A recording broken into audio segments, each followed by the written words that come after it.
Assalamualaikum warahmatullahi wabarakatuh. Selamat datang, selamat berjumpa kembali bersama saya di channel Teguh Gusto. Bagaimana kabarnya teman-teman semua? Saya doakan semoga baik-baik dan sehat-sehat saja ya.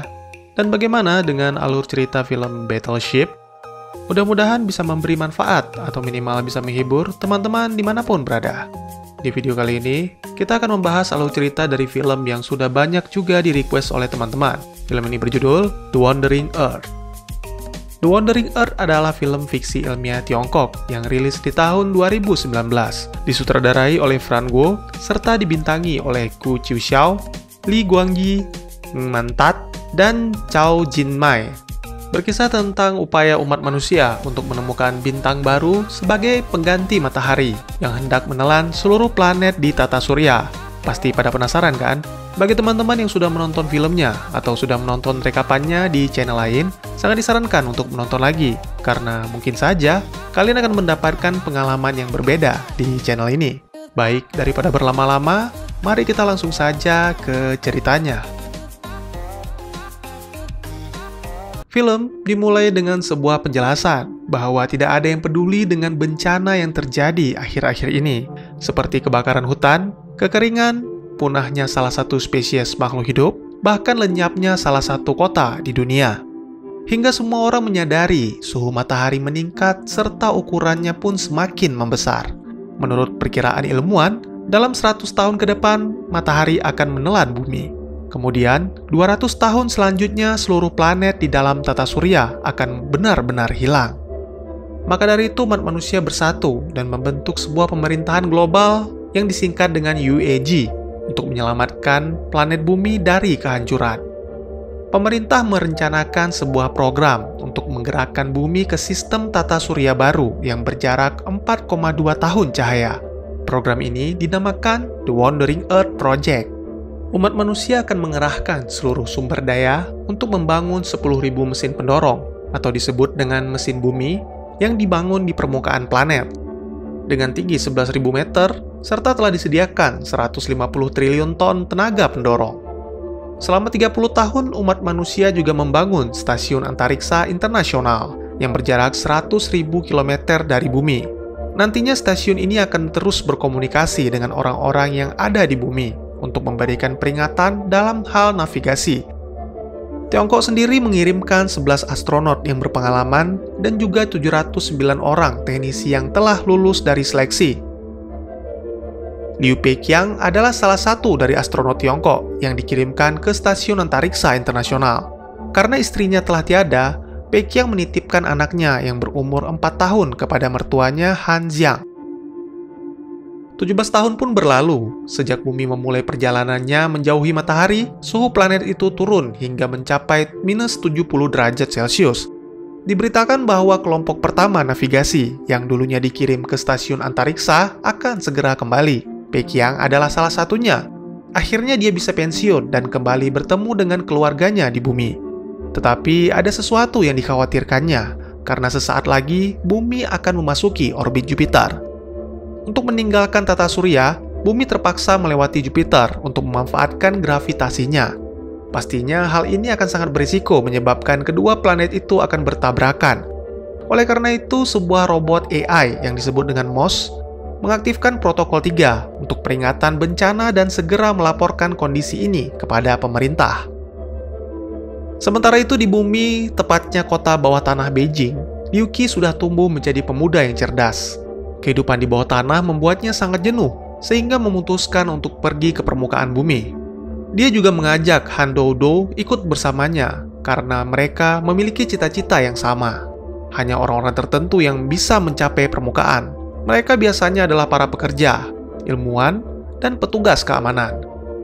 Karena suhu di permukaan sangat dingin, serta kadar oksigen yang tipis, para pekerja diharuskan menggunakan kostum penghangat.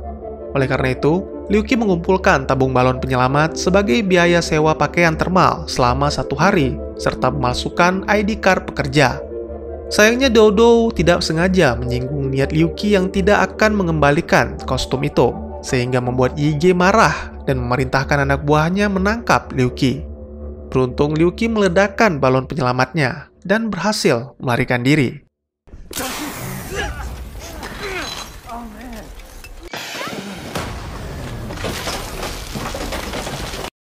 Untuk bisa tiba ke permukaan, mereka harus menempuh jarak 5 km dengan menggunakan lift.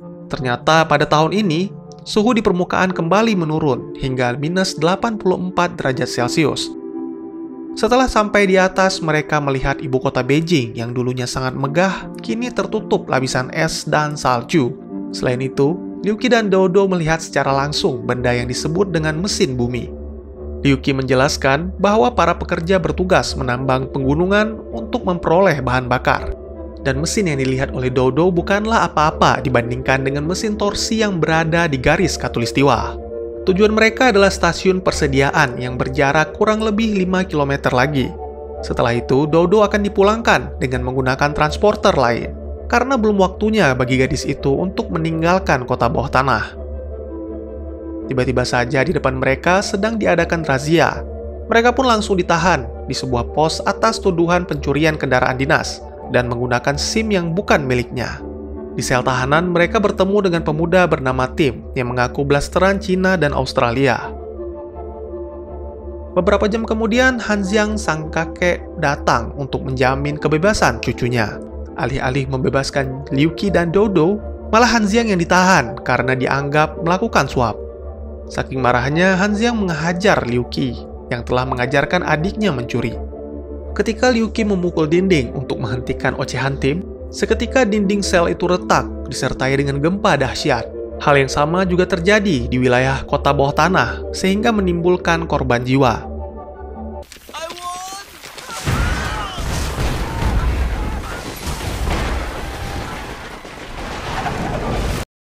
Bahkan, hal yang lebih parah adalah gempa dahsyat itu juga mengakibatkan hingga 3.000 mesin bumi menjadi tidak aktif.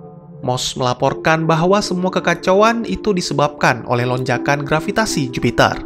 Sehingga 30 jam ke depan, bumi dipastikan akan menghantam planet terbesar dalam tata surya. Beberapa waktu kemudian, Han Xiang dan cucunya serta pemuda bernama Tim berhasil membebaskan diri dari sel tahanan. Mereka menggunakan sebuah truk. Walaupun sudah tua, tetapi Han Xiang sangat handal dalam mengendalikan truk yang disebut dengan transporter, sehingga mereka semua pun berhasil terhindar dari runtuhnya tebing es akibat gempa.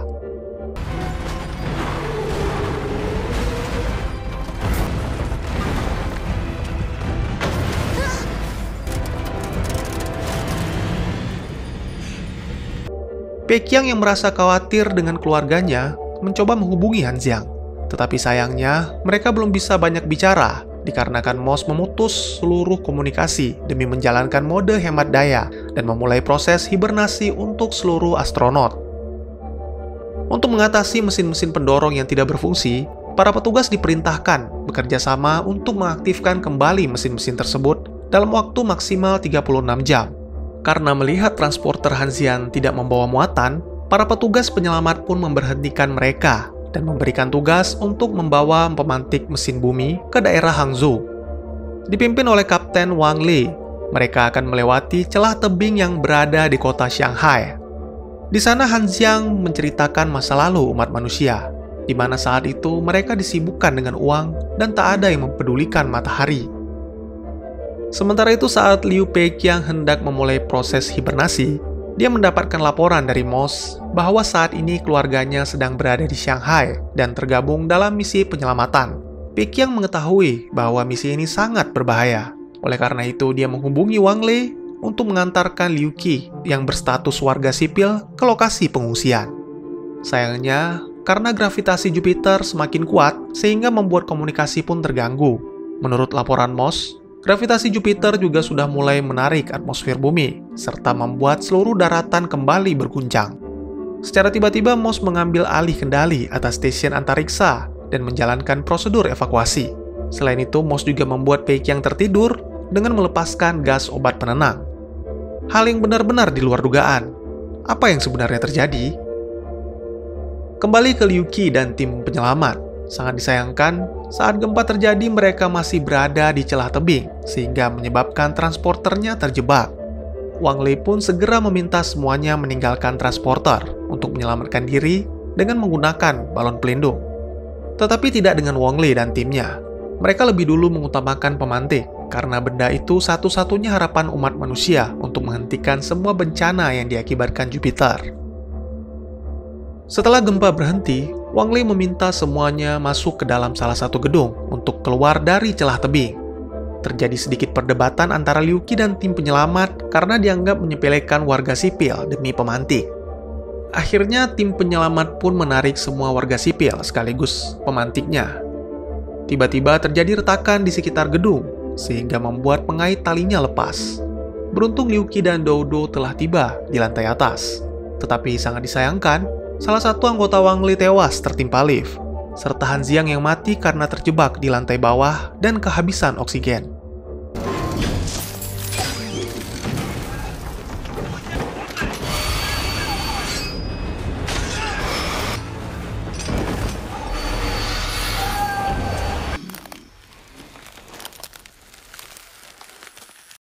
Kemarahan Liu Qi pun sudah tidak terkendali. Dia sangat marah karena sang kapten malah memilih untuk menyelamatkan pemantik. Akhirnya di sini Liu Qi memutuskan untuk tidak lagi ikut bersama tim penyelamat. Sementara itu di stasiun antariksa, Pei Qiang tersadar setelah berhasil menyabotase tabung hibernasi. Dengan pelanggaran ini, MOS mengembalikan prosedur manual dan tidak sengaja membangunkan beberapa personil lain.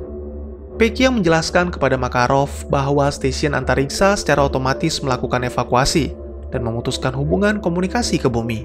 Pria itu juga menjelaskan bahwa mode hemat daya adalah sebuah tipuan yang dilakukan MOS untuk memaksa seluruh personil melakukan hibernasi. Kemudian mereka berdua menuju ke ruang kendali untuk menonaktifkan autopilot. Hampir saja Makarov tewas karena tersedot ke ruang hampa. Beruntung Pei Qiang menangkap tali pengamannya, sehingga pria Rusia itu masih terselamatkan.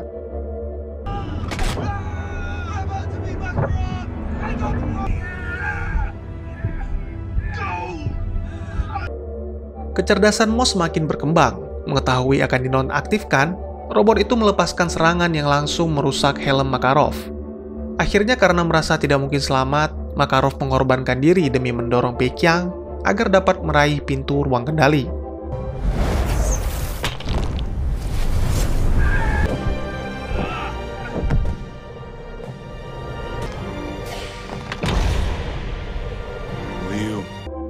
Setelah berhasil masuk ke ruangan tersebut, Pei Qiang yang merasa sangat marah langsung melempar MOS dengan sebuah tabung. Sangat disayangkan, Pei Qiang tidak bisa mengambil alih kendali secara manual. Tindakan itu dilarang dalam peraturan yang sudah disetujui oleh 5 negara besar, termasuk Tiongkok. Kembali ke bumi, Liu Qi, Dou Dou, dan tim menemukan sebuah transporter setelah mengikuti sinyal darurat. Ternyata transporter itu masih berfungsi. Di sana mereka bertemu dengan seorang pemuda yang tergabung dalam tim penyelamat untuk mengaktifkan mesin pendorong di daerah Khatulistiwa. Sangat disayangkan, akibat gravitasi Jupiter, pesawat mereka hilang kendali dan gagal mendarat darurat.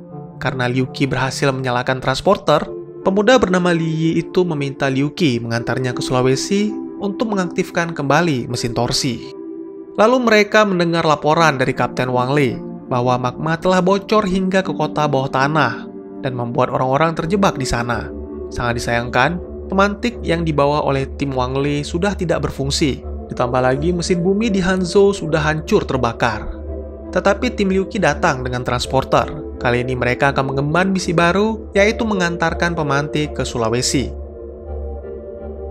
Setelah menempuh perjalanan berjam-jam, akhirnya mereka tiba di Sulawesi. Sebelumnya mereka mendapatkan info bahwa 90% dari mesin torsi yang ada di bumi sudah berhasil dinyalakan. Dan kini mereka hanya menunggu mesin-mesin di Sulawesi.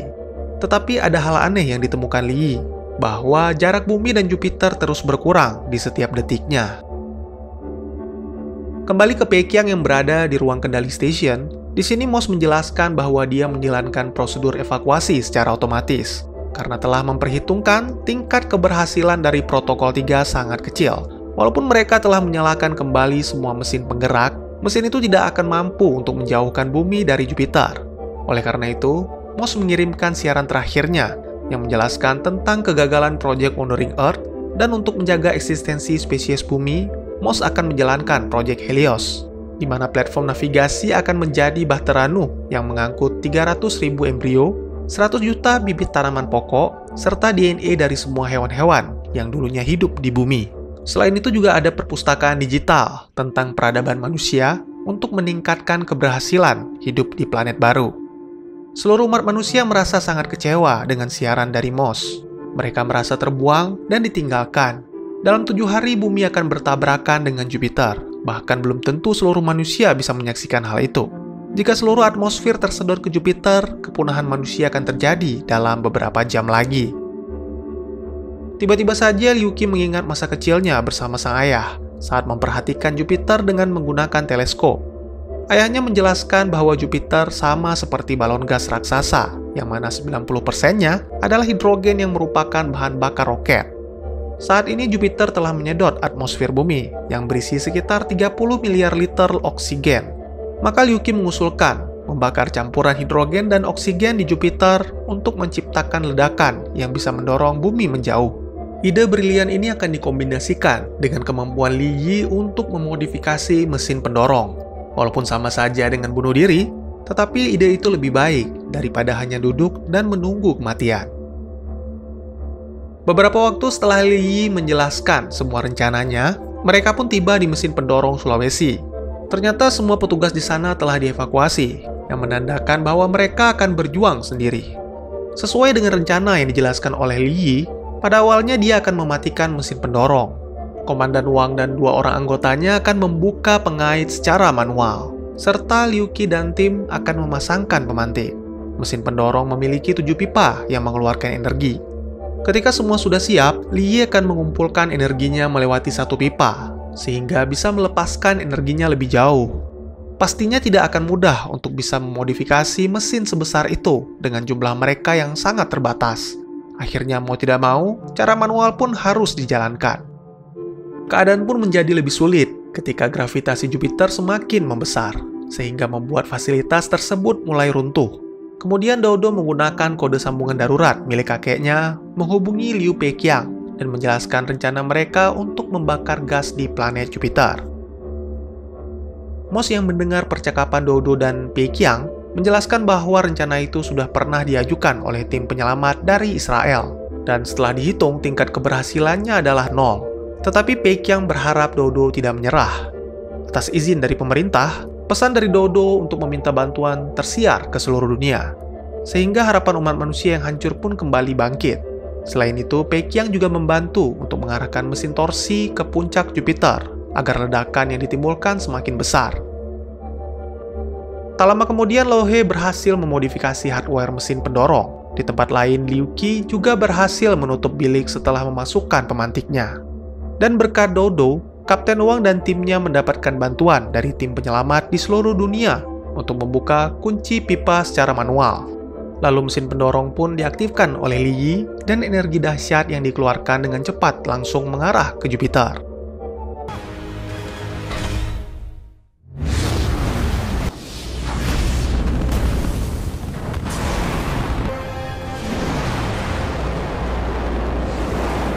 Namun sayangnya, semburan mesin torsi gagal mencapai atmosfer Jupiter, sehingga membutuhkan bahan bakar tambahan. Liu Peiqiang menemukan sebuah ide membawa stasiun antariksa ke dalam atmosfer Jupiter, sehingga nantinya akan membakar 300.000 ton bahan bakar dan menjadi pemicu ledakan. Ide itu pun mendapat respon dari pemerintah, tetapi pastinya mereka harus mempertimbangkan ide tersebut.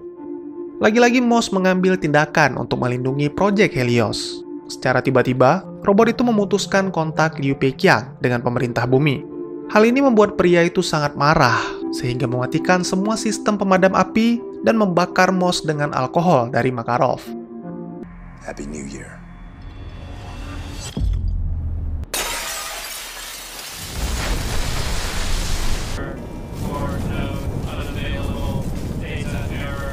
Kini semua sistem dijalankan secara manual. Sambungan komunikasi dengan pemerintah pun telah kembali.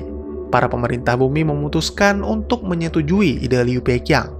Tidak peduli apapun hasilnya, pemerintah bersama seluruh umat manusia memilih berharap kepada ide tersebut demi keselamatan bumi. Peiqiang langsung melepaskan unit hibernasi, lalu meluncur dengan kekuatan penuh menuju atmosfer Jupiter. Tentu saja misi ini mendapat penolakan dari Liu Qi. Sang ayah menjelaskan bahwa ini misi terakhir yang wajib diselesaikan olehnya. Dia meminta maaf karena tidak bisa menepati janjinya untuk kembali ke bumi saat Liu Qi melihat Jupiter tanpa menggunakan teleskop. Tetapi sebagai gantinya, Liu Peiqiang akan menepati janji yang lain, sebuah janji saat Liu Qi masih kecil, yaitu suatu saat nanti Liu Qi akan melihat ke langit dan menemukan sebuah benda bercahaya seperti bintang yang merupakan ayahnya. Dan akhirnya, suatu saat itu pun terjadi pada hari ini.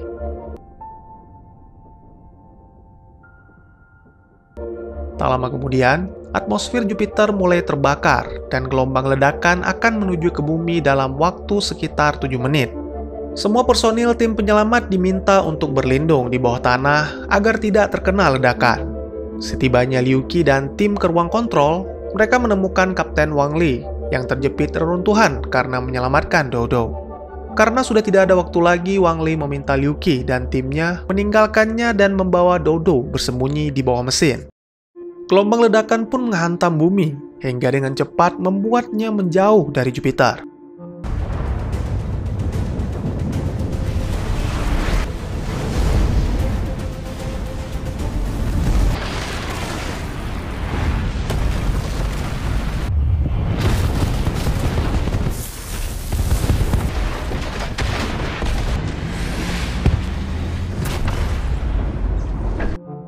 Sangat disayangkan Liu Qi, tim dan Dodo gagal mencapai mesin pendorong, sehingga truk mereka terkena ledakan saat berada di jembatan. Liu Qi pun masih berusaha menyelamatkan Dodo dengan balon penyelamat, tetapi sangat disayangkan, serpihan dari truk yang hancur membuat balon meledak, hingga mereka berdua terpental.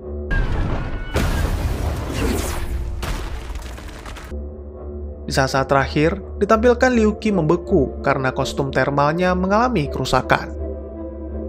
Film pun ditutup dengan menampilkan kehidupan manusia 3 tahun kemudian. Semua manusia hidup dengan damai dan berusaha menggapai cita-cita, yaitu menemukan rumah baru bagi planet bumi. Di sini juga diperlihatkan beberapa anggota Wang Li, serta tim yang kini telah menjadi salah satu bagian dari mereka. Liu Qi dan Dodo kini menjadi anggota dari divisi transportasi yang mengantarkan Li Yi untuk memeriksa mesin-mesin pendorong. Bagaimanakah nasib umat manusia selanjutnya? Apakah bumi akan mendapatkan rumah baru dengan matahari yang lebih hangat? Dan tamat. Bagaimana dengan alur cerita The Wandering Earth? Apakah menarik? Menurut saya The Wandering Earth termasuk film fiksi ilmiah dengan penjelasan yang lengkap, terutama tentang proyek The Wandering Earth. Proyek tersebut memiliki beberapa fase, yaitu fase 1, manusia mengerahkan sumber daya untuk membangun 10.000 mesin pendorong yang disebut dengan mesin bumi, bersama dengan 10.000 kota di bawah tanah sebagai tempat tinggal sementara bagi umat manusia. Fase 2 adalah mengaktifkan mesin torsi di sepanjang garis khatulistiwa untuk menghentikan perputaran bumi, yang mana akan mengakibatkan bencana tsunami terdahsyat dalam sejarah dan akan menyapu seluruh planet serta membinasakan hampir semua makhluk hidup. Di fase 3, bumi akan menggunakan gravitasi matahari dan Jupiter untuk membantu meningkatkan kecepatan sebelum memulai perjalanannya. Di fase 4, saat bumi meninggalkan tata surya, mesin bumi akan diaktifkan secara penuh, menghabiskan 500 tahun untuk meningkatkan kecepatan hingga 0,5% kecepatan cahaya, lalu meluncur selama 1.300 tahun. Setelah itu akan mengembalikan arah mesin bumi dan menghabiskan waktu 700 tahun lagi untuk menurunkan kecepatan. Dan yang terakhir fase 5, bumi akan mengorbit sistem tata surya yang sudah ditargetkan dan menjadi planet baru di sana. Total dari proyek ini akan memakan waktu sekitar 100 generasi, dan tidak ada yang mengetahui seperti apa tata surya baru tersebut yang berjarak 4,2 tahun cahaya atau sekitar 2.500 tahun. Di awal film kita dijelaskan bahwa matahari menjadi lebih panas serta ukurannya berubah menjadi lebih besar. Matahari telah terbentuk sekitar 4,6 miliar tahun yang lalu dan telah menjalani kehidupannya selama 40 juta tahun sebelum bumi terbentuk. Menurut prediksi beberapa ilmuwan, akan tiba waktunya. Suatu saat nanti matahari akan berubah atau berevolusi menjadi bentuk lain, yang disebut dengan Red Giant. Red Giant adalah sebutan untuk bintang yang telah kehabisan bahan bakarnya, yaitu hidrogen. Setelah hidrogen pada matahari habis, para ilmuwan berpendapat bahwa lapisan terluar matahari akan berkembang, dan jumlah helium yang ada pada matahari menjadi tidak stabil, sehingga matahari tidak mampu menopang energinya sendiri yang berakibat bagian intinya memanas dan menjadi padat. Secara alami, ukuran matahari akan berevolusi lebih besar, sehingga akan memenuhi orbit planet-planet di dekatnya, seperti Merkurius dan Venus, bahkan bumi. Walaupun bumi tidak ikut tertelan, manusia tidak akan bertahan dengan jarak yang sangat dekat dengan matahari, sehingga mungkin lebih baik pindah ke planet lain. Dalam hal ini, saya berpikir bahwa planet Mars atau satelit Jupiter yang bernama Europa bisa menjadi alternatif daripada harus mendorong bumi keluar dari tata surya. Untuk mendapatkan akses tinggal di bawah tanah adalah dengan sistem undian dan tidak dapat diwakilkan. Sedikit tidak masuk akal, jika dipikir baik-baik, semua manusia pasti menghalalkan segala cara untuk bisa mendapatkan akses tersebut. Tetapi saat dijelaskan fase kedua, saya baru mendapat pencerahan bahwa undian tersebut hanyalah sebuah ungkapan. Undian yang sebenarnya adalah tsunami yang disebabkan karena berhentinya rotasi bumi. Tsunami terdahsyat dalam sejarah itu akan menyapu bersih hampir seluruh kehidupan. Pemenang undiannya adalah para manusia yang berhasil selamat dari bencana itu. Hal inilah yang menjadi alasan mengapa tidak terjadi kericuhan saat mengantri masuk ke kota bawah tanah. Han Dodo bukanlah cucu dari Han Xiang. Saat air pasang atau bisa dibilang pasca tsunami dahsyat, Han Xiang bekerja sebagai anggota tim penyelamat, menemukan bayi mengapung dalam sebuah kotak. Untuk mengenang putrinya yang telah tiada, Han Xiang memberi nama bayi itu Han Dodo, sesuai nama anaknya yang merupakan ibu dari Liu Qi. Seiring berjalannya waktu, mereka pun hidup bertiga sebagai satu keluarga. Saat kepergian Liu Peiqiang ke platform navigasi, dia meninggalkan istrinya yang sedang terbaring di rumah sakit karena kanker. Karena tingkat kemungkinan sembuh dari penyakit itu sangat kecil, dan hanya boleh menunjuk satu orang sebagai wali Liu Qi, maka Peiqiang memberikan akses itu kepada Han Xiang. Sedangkan istri Peiqiang memutuskan untuk menghentikan pengobatan dan menerima kematiannya. Sehingga hal itu membuat Liu Qi marah dan membuatnya tidak berkomunikasi dengan ayahnya selama 10 tahun. Seperti yang kita ketahui bahwa Moss merupakan robot AI yang bisa mengembangkan kecerdasannya. Sejak awal, kecerdasan Moss telah berkembang sehingga bisa berbohong. Kebohongannya dilakukan sejak awal Project The Wandering Earth dimulai, atau sejak ditanamnya Project Helios di dalam sistemnya. Hal ini berdasarkan scene di mana Li Peiqiang berhasil menyabotase tabung hibernasi. Di scene tersebut dia menyadari bahwa selama ini hibernasi dan mode hemat daya merupakan sebuah kebohongan agar mereka terus menjauh, sehingga tidak terkena dampak dari ledakan bumi yang bertabrakan dengan Jupiter. Sejak awal Moss sudah memprediksikan tabrakan bumi dan Jupiter. Oleh karena itu dia mengatur skenario hemat daya untuk memulai program Helios ketika waktunya tiba. Tujuannya adalah membuat semua personil tertidur dan akan dibangunkan setelah bumi benar-benar hancur atau setelah tiba di planet baru. Project Wandering Earth di mana bumi akan melakukan sebuah perjalanan ke tata surya baru dalam kurun waktu 4,2 tahun cahaya atau sama dengan 2,5 milenium. Tata surya yang cocok dengan jarak tersebut adalah Alpha Centauri, dikenal juga sebagai Rigel Kentaurus, Rigel Ken, atau Toliman. Merupakan bintang paling cerah di rasi Centaurus. Alpha Centauri adalah bintang terdekat dari tata surya kita dengan jarak 4,2 sampai 4,4 tahun cahaya. Oleh karena itu, banyak buku-buku atau film fiksi ilmiah yang menceritakan suatu hari nanti manusia akan pergi ke Alpha Centauri. Sejak awal film saya tidak menemukan bulan, dan juga dari sekian banyak penjelasan, tidak ada yang menjelaskan kemanakah bulan. Apakah bulan juga sudah ditinggalkan? Saya rasa tidak mungkin, karena bulan selalu menyesuaikan orbitnya saat bumi bergerak. Oleh karena itu, saya berasumsi bahwa kemungkinan besar bulan telah dihancurkan dengan menggunakan nuklir. Sehingga hal ini juga menimbulkan bencana seperti gempa bumi dan tsunami. Sama halnya seperti penjelasan Jack di awal film Oblivion. Bagi yang belum menonton alur ceritanya, saya akan sediakan linknya di pojok kanan atas. Bagi teman-teman yang punya teori tentang film ini, ataupun ingin berdiskusi, atau mungkin teman-teman punya referensi film lain untuk kita review, silahkan tuliskan di kolom komentar. Insya Allah pasti akan saya baca. Mari kita jadikan kolom komentar sebagai sarana penambah wawasan dan menciptakan jalinan persaudaraan, bukan malah menjadikannya sebagai tempat pembulian dan menciptakan permusuhan. Sekian dulu videonya dan jangan lupa untuk dukung terus channel ini dengan cara share, like, dan subscribe. Karena dukungan dari kalian sangat berharga bagi saya demi perkembangan channel ini. Saya Gusto, sampai jumpa di video selanjutnya. Wassalamualaikum warahmatullahi wabarakatuh.